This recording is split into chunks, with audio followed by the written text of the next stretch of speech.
it's a great day to be alive. I am so excited what God is doing in this season. But one thing that I know, if you've never been through anything, you wouldn't understand the words that's about to come out of my mouth right now.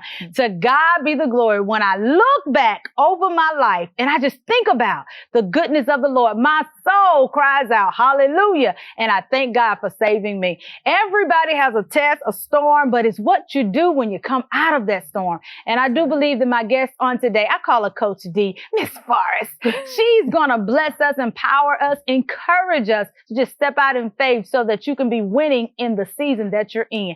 Oh my goodness. Normally I would, touch, but I'm just going to say, rain on us. Thank you so very much for joining me on today. I appreciate it so much. Oh, wow. I really do. We have a lot in common, don't we? We do. I'll say the first, preacher kids. Yes. Let's talk about that as far as growing up, the expectation and how you had to walk in faith to become the phenomenal businesswoman that you are today.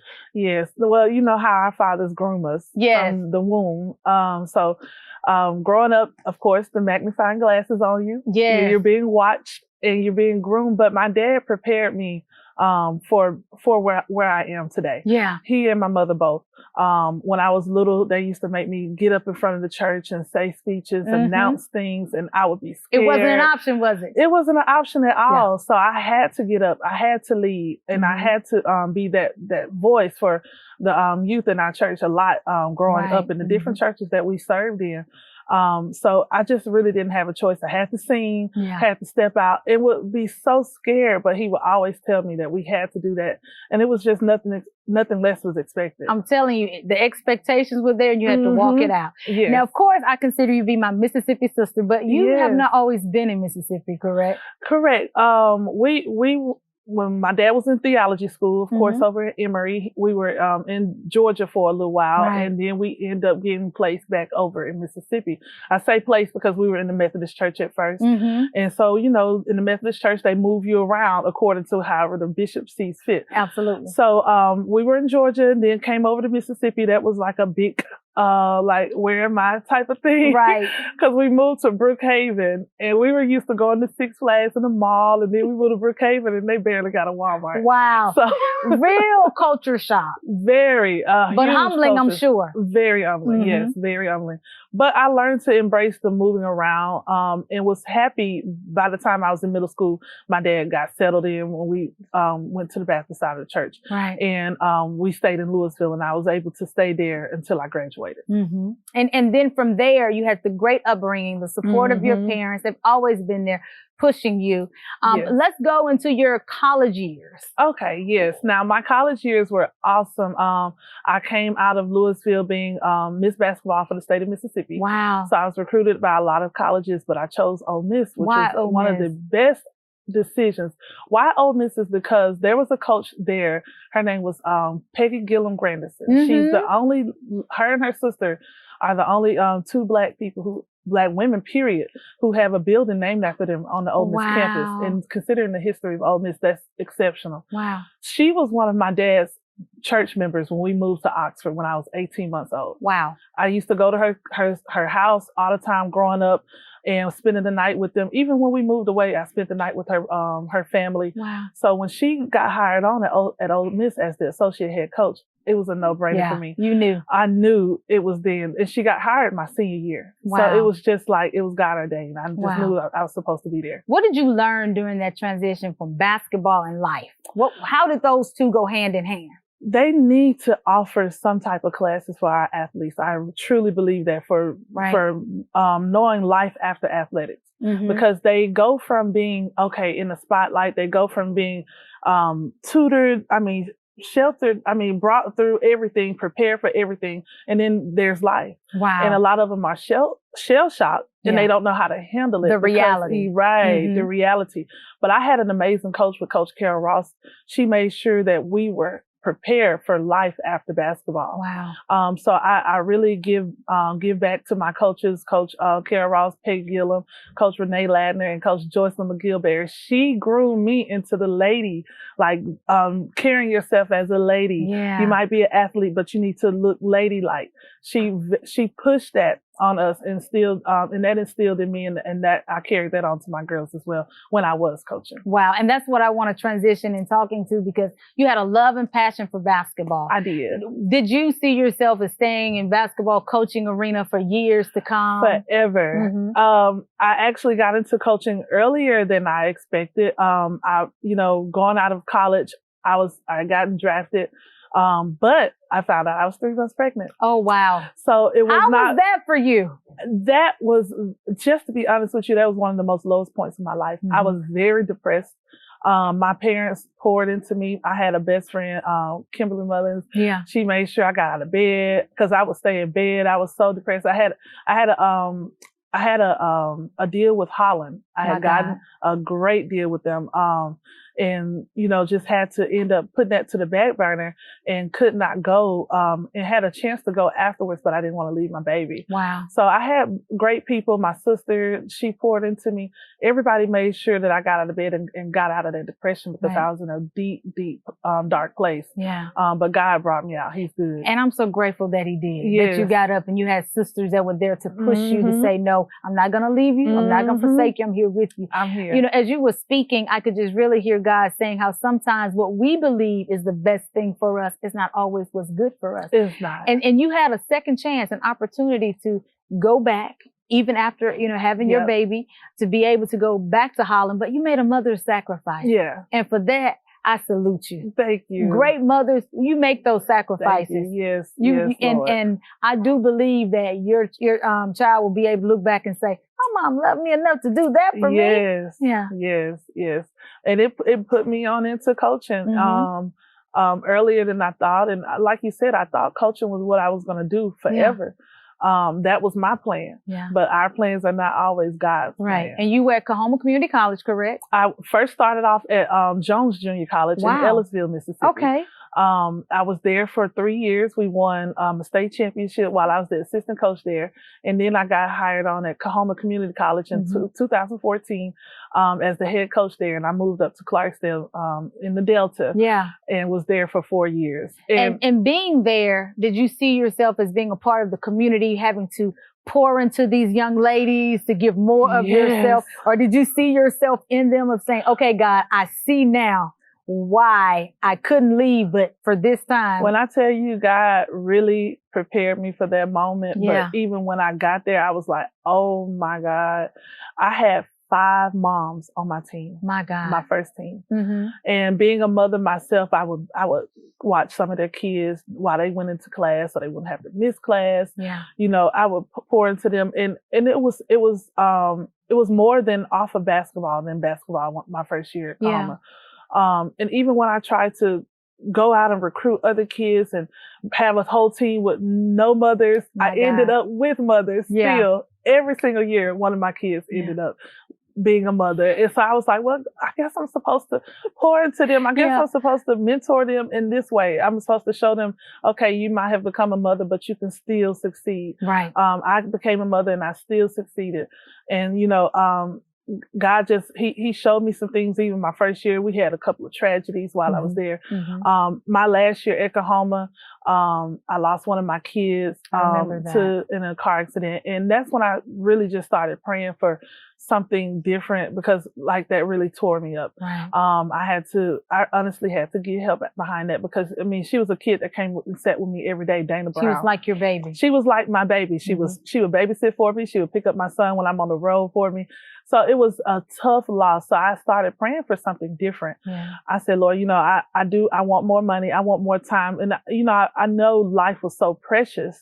And I said, I want more time with my son. Right. I want to be able to be more. I know I can provide this for him, but I want to be able to provide more of my time with him and not have someone else do his homework and someone else put him to bed at night. Right. Looking back, what do you think is the most impactful thing for that group of young ladies that you can look back and say? They may say, Coach D was hard on us, but. Yes. I feel so good when kids, they'll still write me to this day. That's and they'll awesome. Tell me, I've gone to see some of them, even in one of my girls, she's in at Ole Miss. So every time I go there, I try to see her and spend time with her. But I appreciate them telling me, I appreciate what you said. You know, I didn't like it then. Or I didn't like you then, but I see what you were saying now. And when they tell me things like that, or they text me for Mother's Day, and I've had a girl, she told me, you know, I wish I had a mother like you. And I was like, wow, I didn't know I impacted her like that. And she was like my manager. So I didn't realize I had such an impact on her, but I appreciate her telling me that. Right.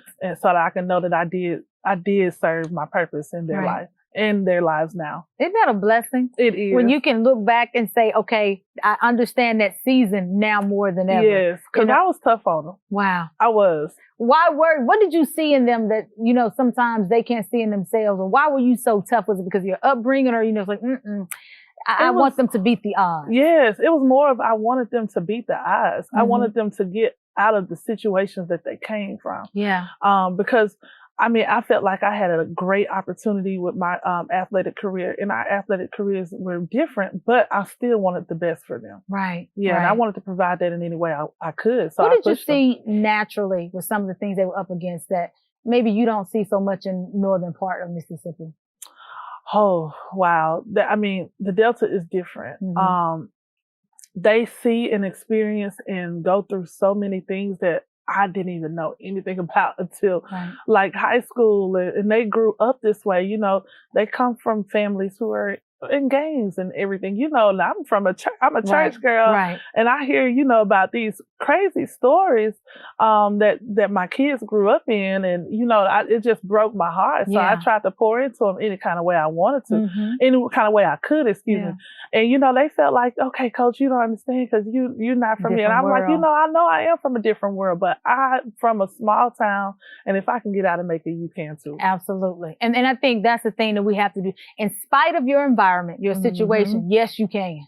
Yes, you can. And so we have to seize the moment to impart into young people at that moment, because you just never know. You never know. As my mother would say, you never know who you're raising. You know, a Deborah, you never know who you're raising. A Moses, you never know. A Joshua, you just never know who you're raising. A Hannah, somebody that can, you know, pray so much that you think that she's drunk. You know, no, I've got something. I need something from God. I need him to move on my behalf. So, you know, it's just amazing how God put people in our lives. And so we have to be able to seize the moment to do what he's called us to do. So from coaching on the basketball court to coaching successful life. Yes. How did that transpire? Was that something that dropped in your lap you were preparing for? Because you were praying, God, get me out. I was praying, and I did not realize God was going to give it to me like that. What happened? How did it happen? The way it happened was my credit score was terrible. And I had my car paid off for about 5 or 6 years. Okay. It was my first car that I bought.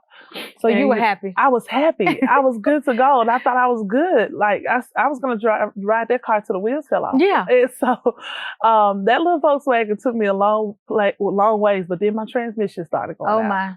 And so I tried to go to purchase another vehicle, and they told me no. Oh my. Because I didn't have any reoccurring credit on my credit report every month. And so my credit score was a 498. Oh wow. And so my daddy would have bought me a car, but I didn't want my daddy to have to buy me a car. It was time for you to grow up. It was time for me to grow up. I was 31 years old. I remember looking at a post that I posted.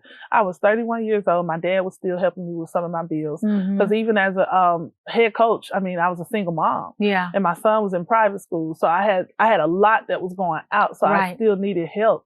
So I didn't want my dad to have to help me with this purchase. So my beautician, actually, she was in the business, and she was asking me to do it for 4 or 5 months. And even when I first signed up, I signed up as a customer. Wow. Just the regular way. I didn't do the business route. And even when I signed up in November of 2016, my dad had to pay for me to sign up. Wow.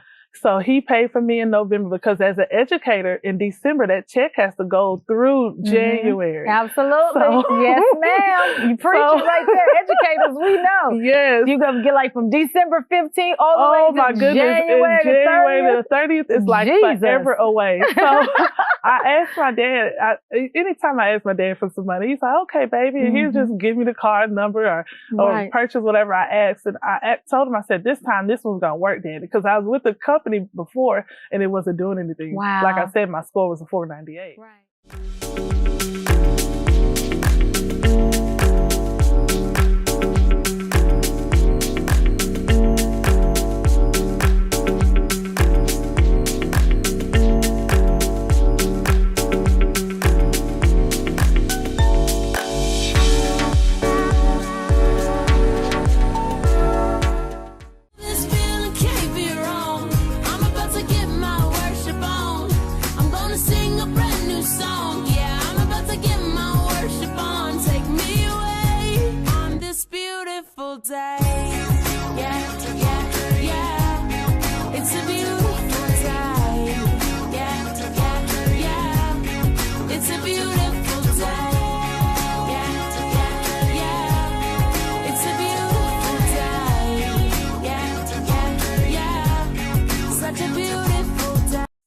within 2.5 months, I got a call from the car dealership, and they said, "Oh, Ms. Forrest, we got you approved for the vehicle that you wanted," and it was a Benz, and I was like, "Oh my God, like, really? Are you serious? Mm-hmm. Like, am I really gonna be able to make this purchase by myself? No co-signing?" Wow. So I went up there and I got it, and I called the young lady, Miss Erica Sanford. She's our regional vice president now, and I was screaming on the phone. I was like, "Erica," I was in my office at the school. I said, "Girl, I got approved." I said, "Look, just go ahead and I'll try this little business a little bit." Right. I said, "I'm gonna just try it." I said, "But look," I said, "I'm focused on my basketball." This was February 2017. You had a plan. You were focused on basketball. Yes. Continue. I said, "I'm focused on basketball, Erica." I said, "So I'm not going to be able to do this very much." I said, "I'll give it a little time." And so she said, "Just try it, Danetra. I've been trying to tell you, just try it. I think you'll be great. You have a great rapport with people."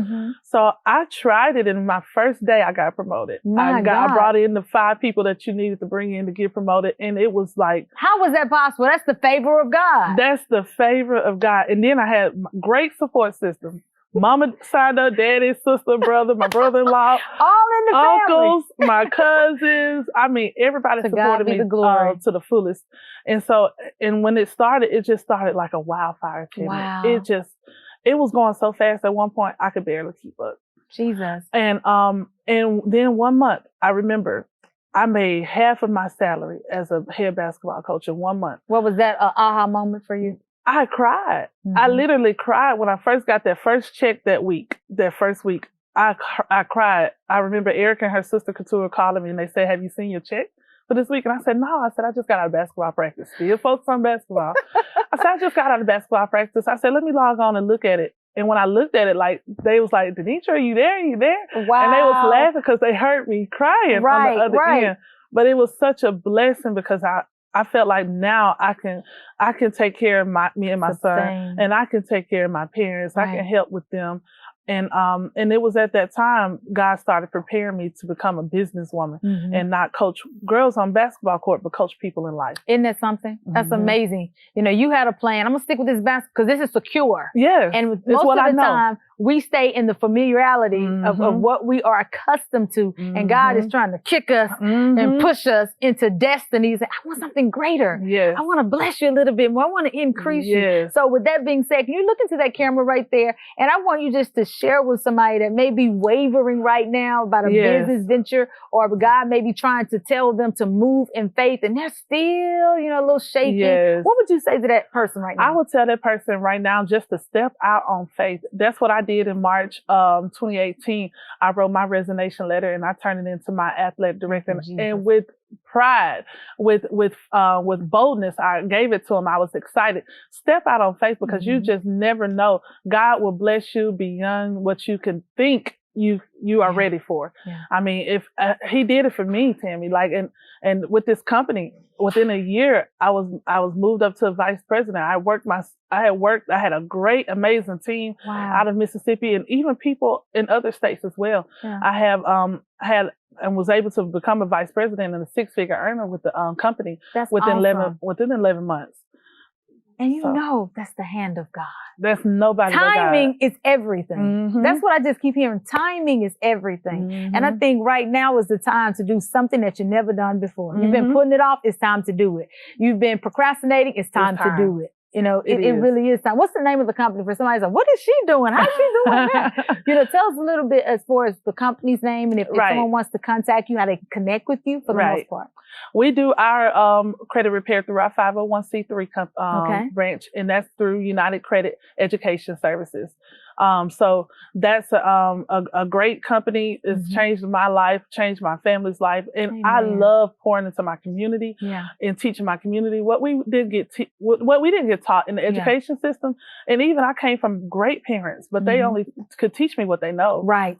You know, and that's the thing as far as with finances, it's like, shh, you don't talk about money. And it was like people, they would hide in, that's the elephant in the room. I have to be country right now, in their bosom. You know, my grandmother would have money in her pantyhose rolled up here. They would have it in a jar, a can, and even sometimes in the ground. You know, if you don't understand what I'm talking about, it's one of those things where this is the things that I saw. And even back then, they didn't believe in the banking system. No, they did not. You know, so a lot of times increase couldn't happen because it wasn't there for interest, of course. And then, you know, giving. The more you give, the more God gives back to you. That's right. You know, and he gives seed to the sower. So I've learned when you sow, God begins to bless you. He blesses us so much. You know, and I'm sure that you were a giver. I know it with that because I see the post and the different things. And it's not to be seen, but it's when God puts something on your heart to bless somebody, you do it. I do. Yeah. I do. I love helping people. I love seeing people win. Yeah. When people win, I get much more enjoyment out of seeing people win than me winning myself, honestly. Right. And you know, I just know what it feels like to come from the bottom and have to work up. Like when I first became a coach, I was making $21,000. Wow. Like, you know, and to come from that to where God has brought me to now, I know it's nothing but favor, and I appreciate and the Lord. Just think, you were wanting to hold on to that because that's all you knew. That's all I knew. I knew basketball like the back of my hand. So I'm like, okay, I can become a basketball coach and maybe even do athletic director after coaching for so many years. Right. But that's not what God had for me. He has so much more, and I've gone all over the country, just like I've gone all over the country through basketball, playing and coaching. I've gone all over the country through coaching people in life, and it's been such a blessing. So if I were to walk into your office or into a session with you, what would be the first thing, you know, that you would share with me right off the bat? Right off the bat now? Yes. Right off the bat now, I just like to get to know my potential clients. I like to see what's their why.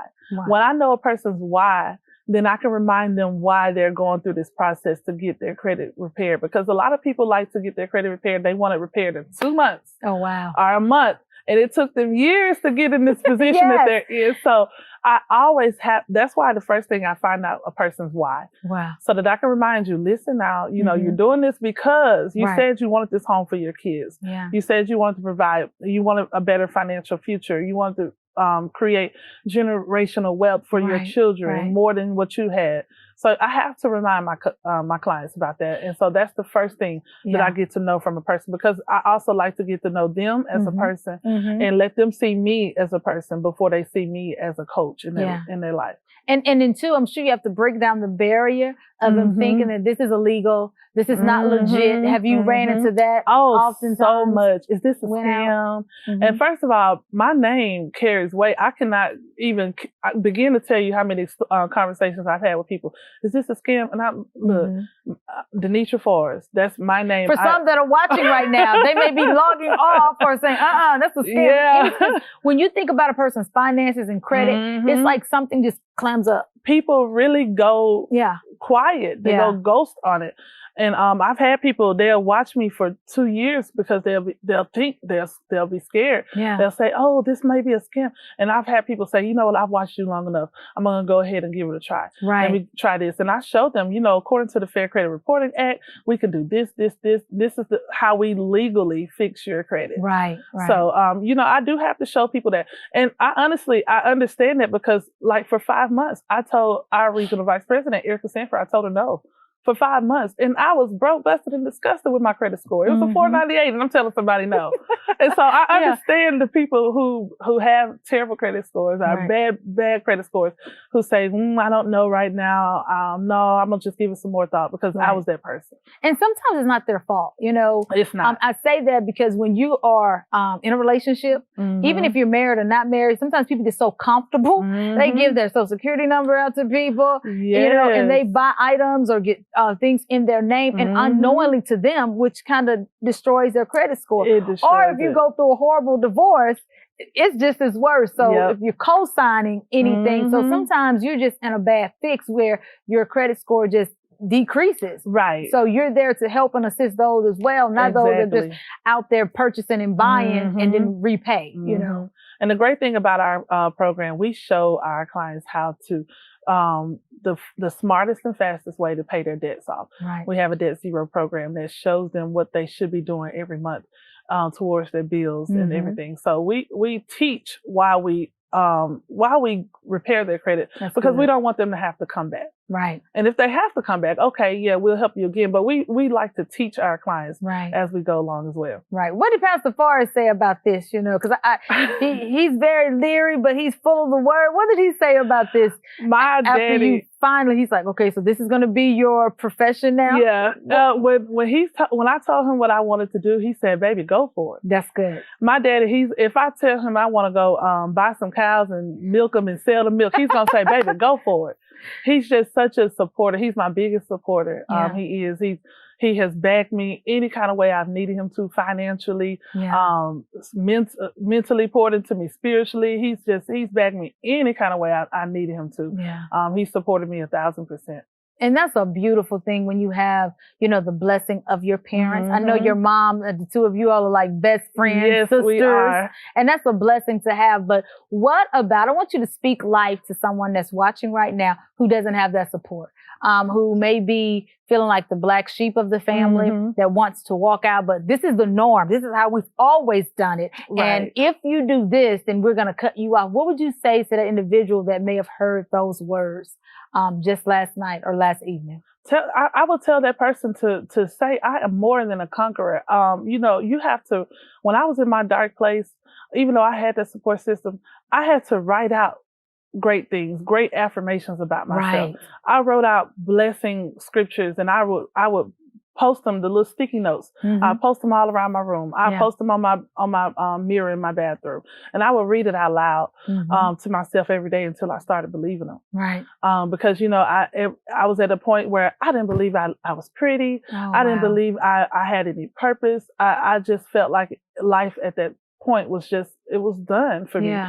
So I had to speak life into myself when I didn't see life in myself. Wow, that's powerful. And that's where it all starts for the me that's on the inside. You have to speak to yourself and sometimes block out the noise, even when people don't agree, as long as you have a word from God and have that peace. It's nothing like the peace of God. Nothing like the peace. And I would say my prayer life went to another level because even when I was at that place, like a person who may be watching, I would pray and I said, Lord, I know what I'm thinking is not right. Please take it away. And give me the thoughts that you have of me.